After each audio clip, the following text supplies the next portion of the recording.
शिव प्रसाद सुबह सुबह ही ट्रेन से हरियाणा से लौट आए और बहुत उदास बैठे हुए थे।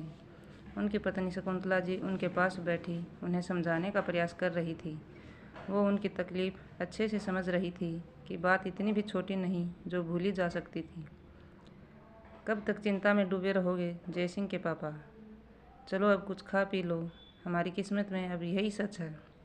साड़ी की कोर से आंखों को पोंछती हुई शकुंतला जी बोली। शकुंतला, मैंने कभी सपने में भी नहीं सोचा था जिस बेटे की इच्छा पूरी करने के लिए मैंने अपनी ज़िंदगी की पूरी कमाई लगा दी, वो आज मुझसे ऐसी बातें करेगा।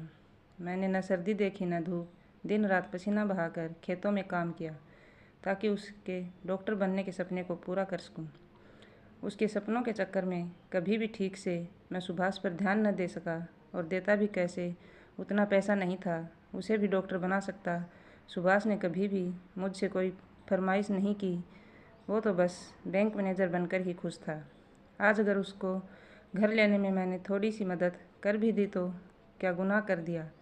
यह बोल कर शिव प्रसाद सिसक उठे। वो जब से अपने बड़े बेटे जयसिंह से मिलकर हरियाणा से लौट कर आए थे तब से बेहद दुखी बैठे हुए थे। शकुंतला, जयसिंह को मैंने बहुत समझाया कि तेरी एक मरीज की फीस के बराबर सुभाष की एक महीने की तनख्वाह है। सुभाष अगर लोन लेकर घर खरीदता तो क्या बचाता और क्या परिवार को संभाल पाता? मैंने जो थोड़ा बहुत जमा किया था सुभाष को घर खरीदने के लिए दे दिया। वो तो बेचारा लेने को तैयार नहीं था। मैंने ही अपनी कसम देकर उसे मजबूर कर दिया था। मैंने तो यह बात जयसिंह को यह सोचकर बताई कि वह उसका बड़ा भाई है, छोटे के घर की खुशी से खुश होगा, पर वो तो खुश होने की जगह नाराज़ हो गया। कहने लगा, सुभाष को पैसे दिए हैं तो उसे भी चाहिए। मैंने कहा, अब तक खेती में जितना कमाया तुझ में लगाकर तुझे डॉक्टर बना दिया। यह कम है क्या? तुम्हें तो खुश होना चाहिए, तुम्हारे छोटे सुभाष का भी घर हो गया। इस बात पर जयसिंह और बहू प्रीति कहते हैं, बुढ़ापे में खेती का क्या करोगे, खेत बेच दो और हमें भी उतना पैसा दो जितना सुभाष को घर के लिए दिया है। अगर नहीं दे सकते तो अब कभी भी हमारे पास नहीं आना। उन दोनों ने तो आसानी से कह दिया कि खेत बेच दो। अब कैसे जयसिंह को समझाऊं? यह सिर्फ खेत नहीं, जान है मेरी। मेरे लिए इन खेतों ने सदा सोना उगला है। इसी के कारण जयसिंह आज डॉक्टर बन पाया और डॉक्टर बन के आज अपने संस्कार भूल गया। जयसिंह भूल गया वो दिन कैसे मैंने दिन रात पसीना बहाया, तेरे गहने बेचे, तब कहीं जाकर डॉक्टरी की पढ़ाई का खर्चा उठा पाया था। आज वही बेटा ऐसी बातें करेगा, कभी सोचा भी न था। सुभाष को क्या दिया सिवाय परवरिश के? सुभाष ने शुरू से कड़ी मेहनत और स्कॉलरशिप लेकर अपने दम पर पढ़ाई पूरी की। खैर छोड़ो, जब अपना सीखा खोटा निकल गया हो तो अब रो कर क्या फ़ायदा। तभी फ़ोन की घंटी बजने लगी। यह लो शकुंतला, सुभाष का फ़ोन भी आ गया। तुम उसको कुछ मत बताना, बेचारा दुखी हो जाएगा। जी ठीक है, कहते हुए शकुंतला जी सुभाष से बात करने लगी। हेलो छोटू, कैसे हो बेटा? कब की पूजा रखी है गृह प्रवेश की? अच्छा सुन ले, पहले बाबूजी से बात कर ले, वो तुझसे कुछ बात करना चाहते हैं। सुभाष, बेटा मैं जयसिंह के यहाँ से सही सलामत घर पहुँच गया हूँ। जल्दी पूजा की तैयारी कर लो। तेरी माँ को अपने छोटे का घर देखने की बहुत इच्छा है। इस बार उसे लेकर आऊँगा। जानता हूँ बाबूजी, माँ की हमेशा यही इच्छा रही कि मेरा अपना खुद का घर हो जाए। आप दोनों के आशीर्वाद से घर भी हो गया। मैं भी माँ से जल्दी ही मिलना चाहता हूँ, इसलिए पूजा अगले मंगलवार को ही रखी है। मैंने टिकट भेज दिए हैं, कल के ही हैं। जल्दी से आ जाओ तो सब आपके और माँ के रीति रिवाजों से हो जाएगा। बाबूजी, माँ को फ़ोन दीजिए ना, अनीता माँ से कुछ बात करना चाहती है। सुभाष बोला। ठीक है बेटा, हम आ जाएंगे, माँ को फ़ोन देता हूँ, ले बात करवा दे। जी बाबूजी। अनीता हाथ में फ़ोन लेते हुए हेलो बोली। कैसी हो बहू?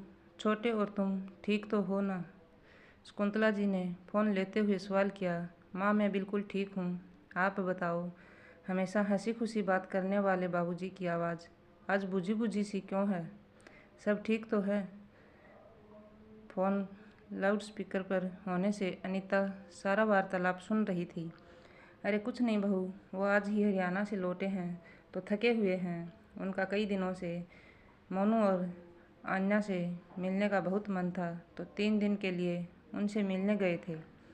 माँ, मैंने भैया को तो कल शाम को ही फ़ोन किया था तो भैया बोले वो लोग 1 हफ्ते से बाहर हैं, 1 हफ्ते बाद लौटेंगे तो गृह प्रवेश में नहीं आ पाएंगे।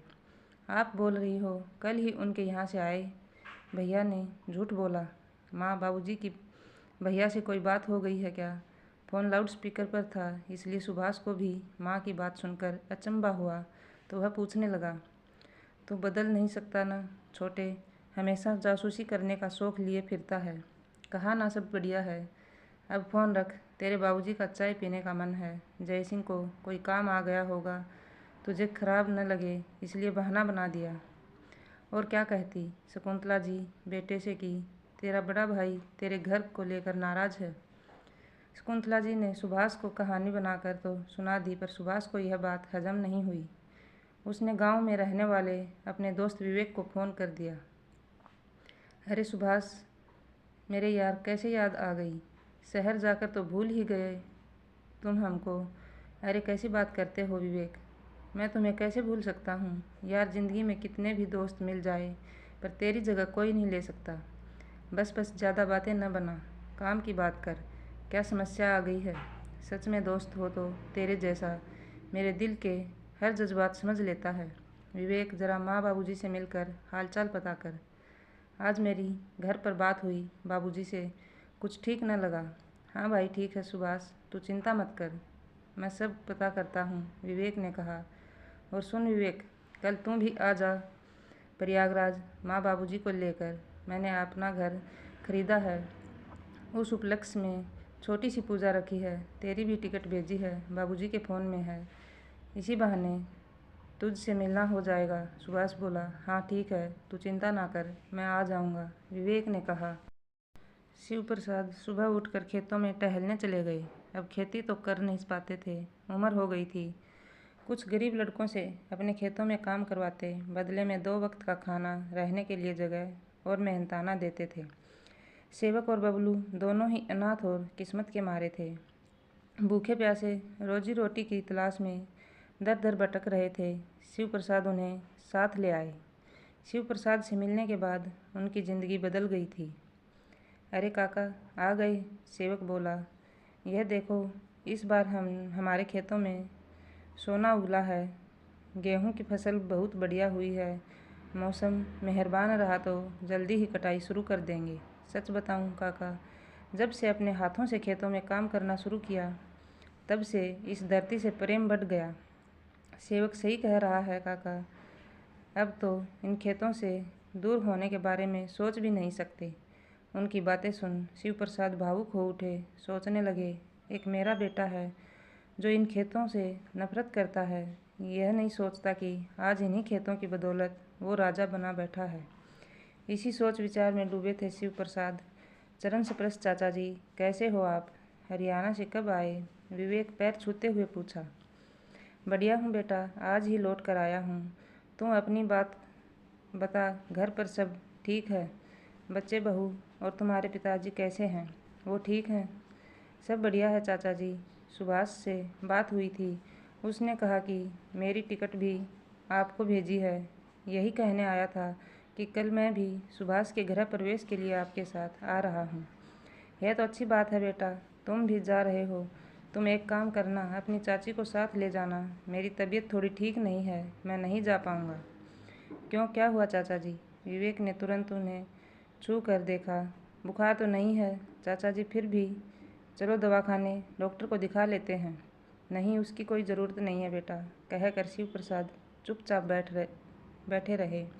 चाचा जी, कोई परेशानी है तो मुझे बताइए, भरोसा रखिए, मैं किसी से कुछ नहीं कहूँगा। जो भी बात हो अपना बेटा समझकर कह सकते हैं, विवेक ने उनका हाथ थाम कर पूछा तो शिव प्रसाद की आंखों से आंसू बहने लगे। यह देख बबलू और सेवक दौड़कर उनके पास आ गए। यह क्या काका, आप रो रहे हो? काका, आपने हमें बेटा माना है, हम आपको रोते नहीं देख सकते। बताइए हमें काका, क्या तकलीफ़ है? शायद हम आपके लिए कुछ भी कर सकते हैं। हाँ चाचा जी, क्या बात है बताइए। ठीक है बताता हूँ, पर तुम वादा कर सुभाष को कुछ नहीं बताएगा। मैंने बहुत दिनों से अपने हाथ तंग रखकर 15 लाख रुपए जमा किए थे। खेतों में दिन रात काम किया क्योंकि मैं सुभाष के लिए कुछ नहीं कर पाया था। जब से दोनों बेटों ने कमाना शुरू किया तो फिर हमारे खर्चे कम हो गए। मैं धीरे धीरे पैसे जमा करता रहा। सुभाष ने एक घर पसंद किया था, मुझे बुलाया था देखने के लिए, पर वह मुझे बहुत छोटा लगा तो मैंने उसे कहा, घर लेना है तो थोड़ा बड़ा घर खरीदो। पर उसके पास बड़ा घर खरीदने के लायक बजट नहीं था, तो बड़ा घर लेने में मैंने उसकी मदद कर दी। जयसिंह को यह बात पसंद नहीं आई। अब उसे भी उतने पैसे चाहिए। कहता है चाहे कहीं से भी दो, घर बेचो या खेत। सिसक उठे शिव प्रसाद। तो क्या सोचा आपने चाचा जी? घर तो नहीं बेचूंगा। अब तो मेरा बेटों पर से भरोसा टूट गया। जब मेरा एक बेटा ऐसा निकला, दूसरा कितने दिन साथ देगा? उसको पैसे देने के लिए खेत का एक टुकड़ा अपने पास रखूंगा, बाकी के खेत बेच दूंगा। हमें रोज़ का कलह नहीं चाहिए। खेत के एक हिस्से से ही मेरा और इन दोनों का गुजारा हो जाएगा। शिव प्रसाद जी ने सेवक और बबलू की तरफ इशारा करते हुए कहा। अच्छा, अब चलता हूँ।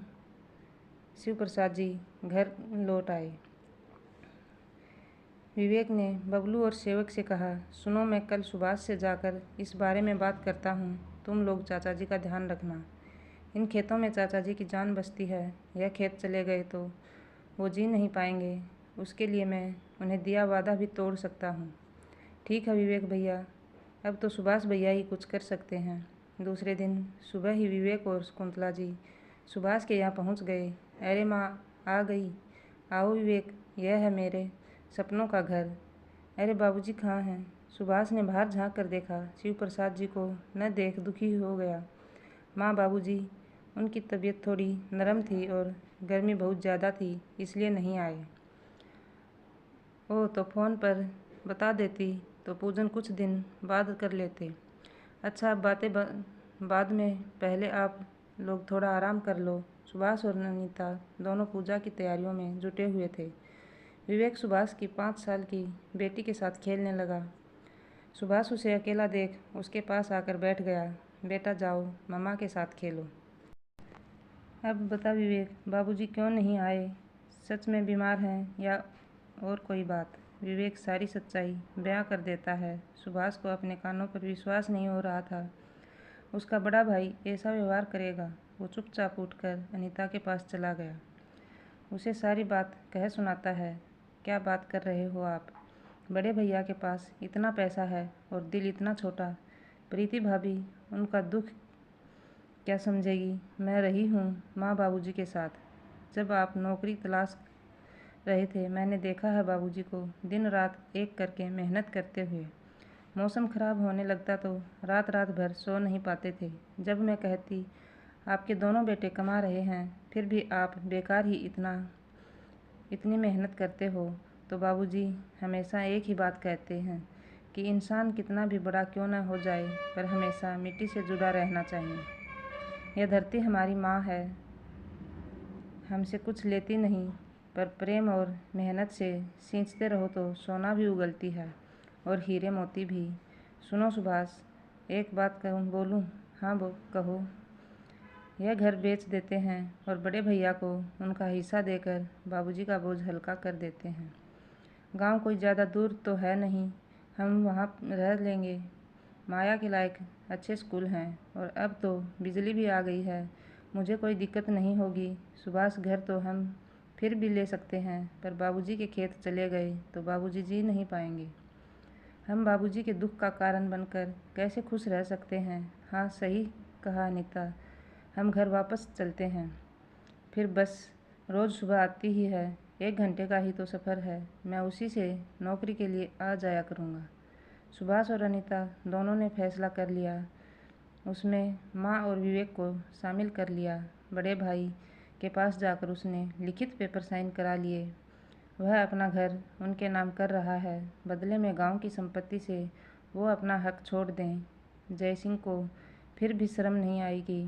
उसके कारण उसका भाई अपना घर तक उसे देने चला आया। मुझे तो अपना हिस्सा चाहिए था, चाहे कैसे भी मिले। यह लो, लिख भी दिया और हस्ताक्षर भी कर दिए। अब मेरा तुम लोगों से सिर्फ नाम का रिश्ता है। तुमको मुबारक हो गांव आपका घर और खेत।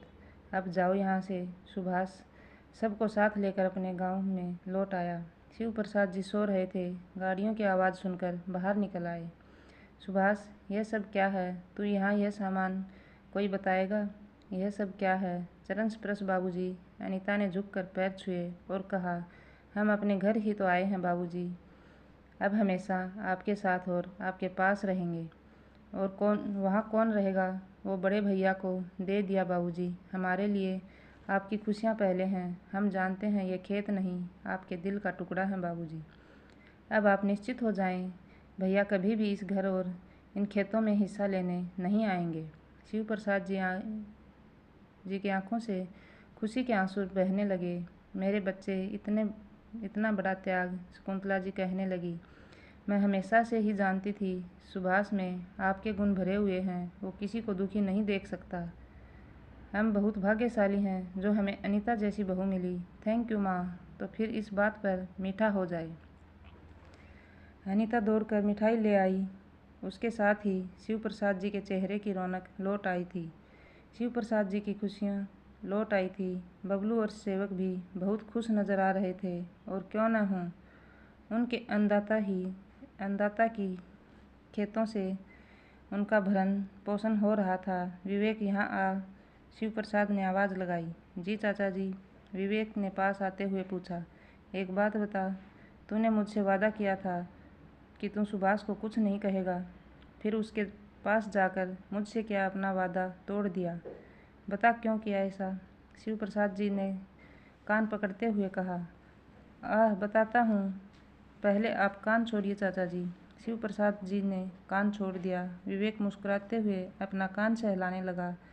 अब बोल चाचा जी। वादा तोड़ने के उपहार में मुझे आपकी खुशी मिल रही थी तो वो मुझे अधिक कीमती लगी। ऐसे वादे निभाने से क्या फ़ायदा चाचा जी? आपको दुखी देखकर जीवन भर में भी दुखी रहता और सुभाष से झूठ बोलकर उसकी दोस्ती खो देता। मैं अपना दोस्त नहीं खो सकता था चाचा जी। तुम बच्चों ने मेरी बची खुची इस ज़िंदगी को खुशियों से भर दिया। भावुक होकर शिव प्रसाद जी ने विवेक को गले लगा लिया। विवेक, चाचा जी से तेरा प्रेम मिलाप ख़त्म हो जाए तो चल यह सामान मिलकर अंदर रखवा दे। बबलू और सेवक, आओ तुम दोनों भी मदद करो। शकुंतला जी ने आवाज़ लगाई। धीरे धीरे सब अपनी ज़िंदगी से सेट होने लगे। सुभाष बस से ऑफिस जाने लगा। अनीता गांव के स्कूल में टीचर की नौकरी करने लगी और माया भी उसी स्कूल पढ़ने लगी। सुभाष और अनीता को बिना बताए एक दिन शिव प्रसाद जी शहर जाकर कार खरीद लाए और चुपचाप घर के सामने खड़ी कर दी और हॉर्न बजाने लगे। बाबूजी, यह गाड़ी और आप ड्राइविंग सीट पर। सुभाष हॉर्न की आवाज़ सुनकर दौड़ कर आया। तुम अपने बाबूजी को क्या सिर्फ ट्रैक्टर चलाने वाला समझता है क्या? अरे मैंने अपनी जवानी में जीप भी खूब दौड़ाई है। हाँ, यह बात और है कि जीप मेरी नहीं थी, पर यह कार तेरे लिए है। सुभाष, शिव प्रसाद जी हंस कर बोले, मेरे लिए? हाँ, अब तुम इसी से ऑफिस जाया करो, पर इसके लिए आपके पास पैसे कहाँ से आए बाबूजी? और बस से ही मेरा काम तो चल रहा था, फिर कार की क्या ज़रूरत थी? सुभाष ने कहा, पैसे की तुम चिंता मत करो, जो हमारा है वो सब अब तुम्हारा ही है। अब चाहे वो किसी भी रूप में हो, हमारे लिए तो बच्चों का साथ ही बहुत है। चिंता मत करो, ना ही कर्ज लिया ना कुछ बेचा है। बुढ़ापे के लिए बैंक में एफडी कर रखी थी कि बच्चों ने साथ छोड़ दिया तो इसके सहारे जीवन काट लेंगे। वो एफडी पूरी हो गई थी तो सोचा तेरे लिए एक कार खरीद लूँ तो तुम्हें बस में धक्के नहीं खाना पड़ेगा। यह क्या बाबूजी, आपने मेरे लिए अपनी एफडी तोड़ दी। सुभाष पिता के गले लग गया। तुम ही मेरी एफडी हो बेटे। शिव प्रसाद जी ने पीठ पर हाथ फेरते हुए कहा, बाबूजी चाय। अनीता चाय लेकर आई है। बहू, हमारे गांव से बाहर जो सड़क शहर को जाती है ना, वहाँ किसी का जोर शोर से पूजन हो रहा था तो भीड़ बहुत थी। गाड़ी रोक कर पूछा तो पता चला एक बहुत बड़ा केंद्रीय विद्यालय खुलने वाला है, उसी का शिलान्यास समारोह चल रहा है। अरे वाह, तब तो माया को हम केंद्रीय विद्यालय में ही पढ़ाएंगे बाबूजी। अनीता खुश होकर बोली। समय पंख लगाकर उड़ता रहा। माया अब केंद्रीय विद्यालय में 6वीं कक्षा की छात्रा थी। अनीता नौकरी छोड़कर घर पर ही गांव के बच्चों को ट्यूशन देने लगी थी। शिव प्रसाद जी ने अपने छोटे घर को बढ़ाकर 2 मंजिल बनवा लिया था, क्योंकि अब सुभाष बैंक में ऊंचे पोस्ट पर जो पहुंच गया था।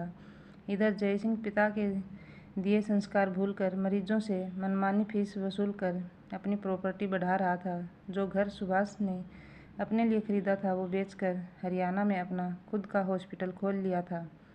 आन्या मोनू कहाँ है? पता नहीं डैड, वो कब आता है कब जाता है, पता चले तो बताऊं। इतना कहकर आन्या अपने रूम में चली गई। प्रीति, यह आन्या क्या कह रही है? मोनू का क्या चल रहा है? यह लड़का नीट की तैयारी कर रहा है या बस आवारागर्दी में बाप की कमाई उड़ाता रहेगा? मैं तो खुद परेशान हो गई इस लड़के से, कभी पढ़ाई को लेकर सीरियस ही नहीं होता। प्रीति दुखी होकर बोली। Hi mom, hi dad. बातचीत के बीच में मोनू भी आ गया और आते ही टीवी ऑन कर सोफे पर लेट गया। कहाँ थे तुम? दोस्तों के साथ घूमने गया था। और कहाँ? पढ़ाई करनी है या बस यूं ही आवारागर्दी? नीट के बारे में क्या सोचा? ओ डैड, आप फिर नीट करने लगे। मैं डॉक्टर नहीं बनना चाहता। कितनी बार कहूँ? तुम्हारा दिमाग खराब है।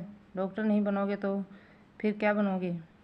यह इतना बड़ा हॉस्पिटल हमने तुम्हारे लिए खड़ा किया, इसे आगे चलकर तुम्हें ही तो संभालना है। डैड प्लीज़, मैंने कहा न, मुझे अपने आपके हॉस्पिटल और नीट दोनों में ही दिलचस्पी नहीं है, और आप भी मुझे फोर्स करके समय खराब मत कीजिए।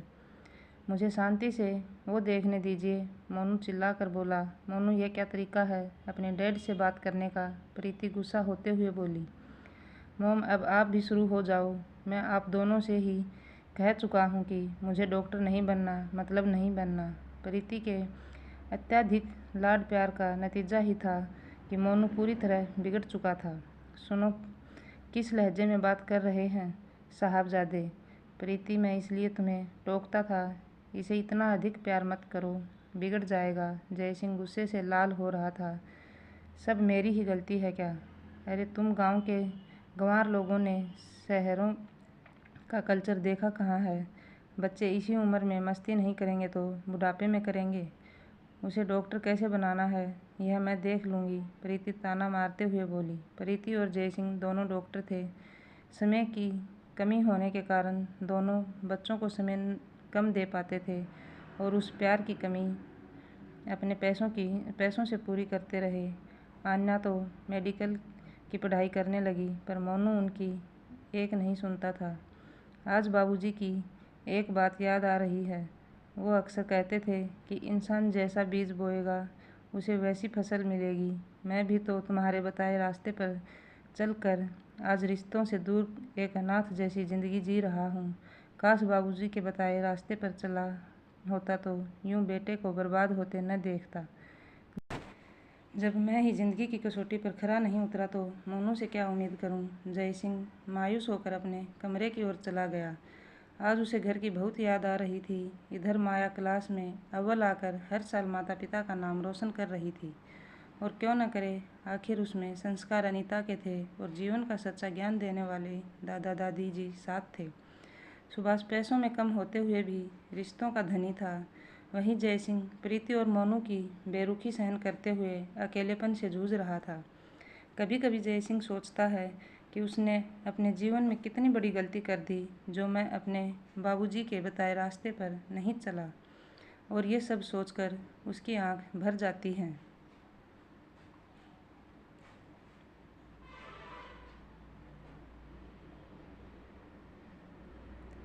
Thanks for watching.